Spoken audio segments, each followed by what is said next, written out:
नमस्कार साथियों। Registry cancel कैसे करवाएं? अब देखिए, रजिस्ट्री का मतलब हमारा है कि वो एग्रीमेंट भी हो सकता है आपका, ठीक है ना।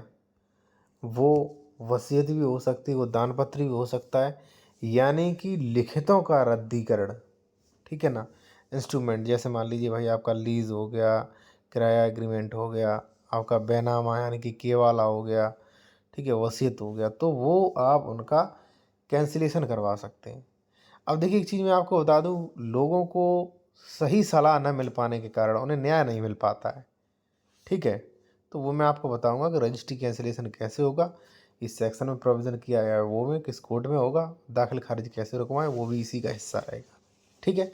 और देखिए, आप कोई भी बेहतर कानूनी सलाह लेना चाह रहे हैं विशेषज्ञ द्वारा, तो कॉन्टैक्ट नंबर वीडियो की डिस्क्रिप्शन में मिल जाएगा।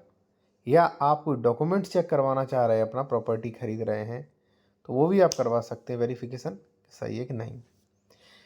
देखिए साथियों, मान लीजिए कोई भी आपकी प्रॉपर्टी है भाई, अब आपके पिताजी ने बेच दी, माताजी ने बेच दी, दान में दे दी, वसीयत यानी कि कोई भी ट्रांसफ़र होगा, आपको लगता है गलत है। मान लीजिए पैतृक संपत्ति जो बेचते उस पर कानून है, पैतृक संपत्ति नहीं बेच सकते। या मान लीजिए आपने बी व्यक्ति को बेचा, बी ने पैसे ही नहीं दिया आपका, या एग्रीमेंट गलत तरीके से, आपको कुछ भी करा के आपको लगता है मेरे साथ गलत हुआ, मुझे रजिस्ट्री कैंसिल करवानी है, तो रजिस्ट्री कैंसिल करवा सकते हैं।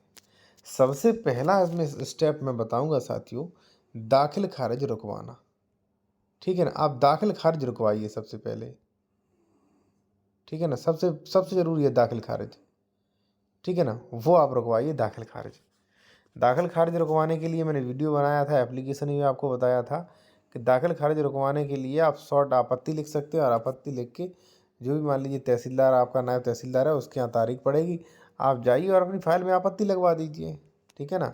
आप चाहें तो आपत्ति का PDF भी ले सकते हैं, कॉन्टैक्ट नंबर वीडियो के डिस्क्रिप्शन में मिल जाएगा हमारा, ठीक है ना। तो आपत्ति दे दें सबसे पहले दाखिल खारिज। अब दाखिल खारिज से काम नहीं चलेगा, जो वो रजिस्ट्री कराए, वो रजिस्ट्री कैंसिलेशन के लिए आपको सिविल कोर्ट में जाना पड़ेगा, और धारा 31 में प्रोविज़न है कि रजिस्ट्री कैंसिल हो सकता है। अब रजिस्ट्री कैंसिल होगा कब? भाई कुछ ना कुछ तो वो मजबूती चाहिए। ऐसे तो हो नहीं जाएगा कि भाई कोई भी आया मुँह उठा के रजिस्ट्री कैंसिल करवा के चला गया, ठीक है, ऐसे तो होगा नहीं। अब जैसे मान लीजिए किसी ने पैसे नहीं दिए, किसी ने आपके पिताजी को शराब पिला के, आपके पिताजी ने पैतृक संपत्ति बेच दी शराब नशे के चक्कर में, ठीक है, कोई गलत एग्रीमेंट हो गया, गलत वसीयत करवा दी, गलत दान पत्र करवा दिया, तो ऐसे में कैंसिल होगा ना, ठीक है। तो इसमें वही कहता है कब रद्दकरण का आदेश दिया जा सकेगा।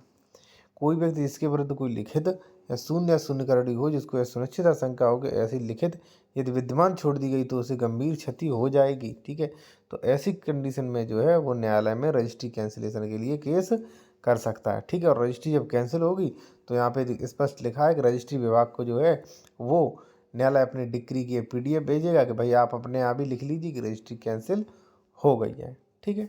तो अगर मान लीजिए भाई आपके साथ गलत हुआ है, पैतृक ज़मीन की रजिस्ट्री हुई है, पैसे नहीं दिए, चौहद्दी गलत बता दी, या मान लीजिए अधिक अंश से अधिक विक्रय करा लिया, या दूसरी ज़मीन बोल के दूसरी ज़मीन, किसी प्रकार का आपको लगता है धोखाधड़ी है, ठीक है, धोखाधड़ी हुई है, तो आप न्याय ले सकते हैं।